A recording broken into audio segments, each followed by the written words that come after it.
Welcome back to Askewed Reviews, and we have another viewer request, and it is for the 1984 film, The Last Starfighter. Here is your trivia question for today. What is the last resort weapon on Alex and Grig's ship? The answer will be at the end of this episode. So in this film, we start off in a trailer park called Starlight Starbright. It's here where we meet our main character, Alex Rogan. He lives with his mother and brother. He has a girlfriend named Maggie, and he pretty much is the handyman around the court. Now, even though everyone here at the Starlight Starbright is very nice and very kind to Alex, he wants more than anything to just get out of here and live his own life, hopefully with his girlfriend Maggie. Unfortunately, every college that he applies for seems to turn him down, so it looks like he's probably going to be stuck here. At least until one night when he's playing an arcade game that's at the trailer park called Starfighter. He ends up beating the high score, and not long after, a gentleman shows up in a very futuristic looking car named Centauri. Centauri promises Alex an adventure if he just comes with him. So Alex agrees, and now Alex is blasting off into space.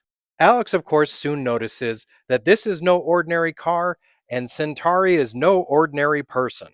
Once they finally get to their destination, it's explained to Alex that him getting that high score has proven that he can become a starfighter, and they need his help to be able to stop the evil Zur who is trying to take over the galaxy, but only the starfighters will be able to stop him. So will Alex and his new navigator Grig be able to show that getting that high score proves that he's got what it takes to be able to save the galaxy?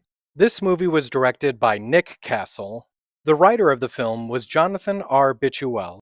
He says he came up with the idea when he walked into an arcade and saw a young boy playing a game. At the time, he was also reading the book, The Once and Future King, which is a book about King Arthur.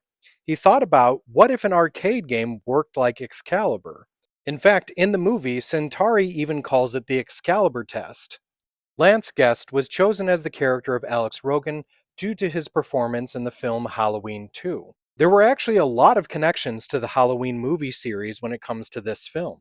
For instance, director Nick Castle actually played Michael Myers in the first Halloween film. He would also come back to play Michael Myers in the 2018 remake and its sequel, Halloween Kills. Then he also appeared as another character in Halloween Ends, the third film in that trilogy. Dan O'Herlihy, who plays the character of Grig in this film, also appeared in Halloween 3 Season of the Witch. Another random fact about O'Herlihy when it came to this film is that he also plays Grig's wife in the photo that Grig has of her. Now, I don't know if they just superimposed his face on there or if that's actually him in the full costume. One last connection to Halloween is with actor Al Berry. He appears in this film as a character who gets tortured, but when he appears in Halloween 3, he also has a gruesome end. So Lance Guest and Catherine Mary Stewart play the characters of Alex and Maggie. But did you know in the original script, the names of the characters were Skip and Penny? I think they made the right choice of changing those. The character of Zur is played by Norman Snow, but they originally offered the role to Robin Williams, who passed on it. Robert Preston plays the character of Centauri. This was unfortunately his final theatrical film appearance. Did you happen to know that actor Will Wheaton is in this movie? Now, he only shows up in a few background appearances, but he originally did have lines that unfortunately were cut. The character of Beta, who is also played by Lance Guest, originally had a very small appearance, but after test audiences really enjoyed the comedy aspect of the character, they gave him more scenes. It was director Nick Castle's idea to have the story originate in a trailer park. He chose to do this as there were so many films that had this kind of feel to them, like E.T., Close Encounters of the Third Kind, and Poltergeist, that all took place in the suburbs already. Ron Cobb is the one who designed the star car that appears in this film, and it is based off of the design of a DeLorean. What's funny is he was almost brought on to make the design for the car in Back to the Future. Cobb also designed the Zandozan spaceship, which was actually a rejected design from the film Alien that he submitted. Scott Dunlap created the masks for the Bodati tentacle aliens, and he would actually go on to conceive and create the Real Housewives television series. The translator that was given to Alex is just a circuit board from a digital watch. Nintendo did make a movie tie-in video game, but it was nothing like the video game seen in the film. Now Atari, on the other hand, did in fact produce a tie-in video game that looked just like the movie, where it would be a standing cabinet and one for their game system. But unfortunately, this only became a prototype as Atari did not think the movie was going to be successful. Another similar situation was with Galoob. They created prototype action figures for the movie, but they were never produced, as retailers didn't think the movie would be successful either. Marvel Comics did produce an adaptation of the film. There's also a tabletop game called The Last Starfighter Tunnel Chase. In 2004, there was actually a stage musical produced. In 2009, there was talks of a sequel titled Starfighter. It would have taken place 25 years after the first film. Norman Snow was even in talks to come back as Zur.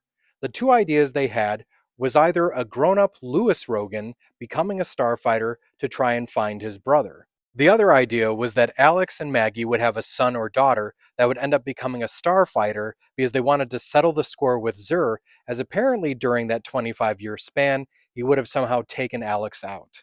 In 2015, there was talks of doing a remake, but as a television series. At one point, Seth Rogen tried to get the rights to the film but wasn't able to, so instead he made the TV series Future Man.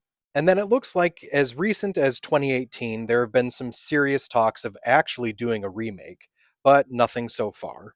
The popularity of the film has definitely not dwindled yet, though. For instance, there's an episode of South Park called Best Friends Forever, where Kenny gets a high score on his PSP, meaning that he is now worthy of leading the armies of heaven to fight hell. In Clerks the Animated Series, Randall plays a game about building pyramids and then is recruited to do so.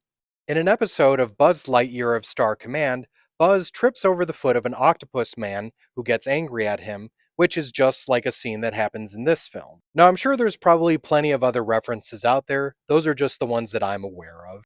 And in case you were wondering, the entire movie was filmed in California. So when it comes to the film The Last Starfighter, in my opinion, this one really does still stand the test of time. Mind you, some of the graphics don't, but I think it's still a great story. It's a lot of fun to watch, and I definitely recommend checking out if you've never watched it before. So I'm going to give this one a 4 out of 5. Now, if you did enjoy this film, other movies I recommend checking out are Tron, Galaxy Quest, Mom and Dad Save the World, and Gran Turismo. Now it's time for the trivia question from the beginning of this episode.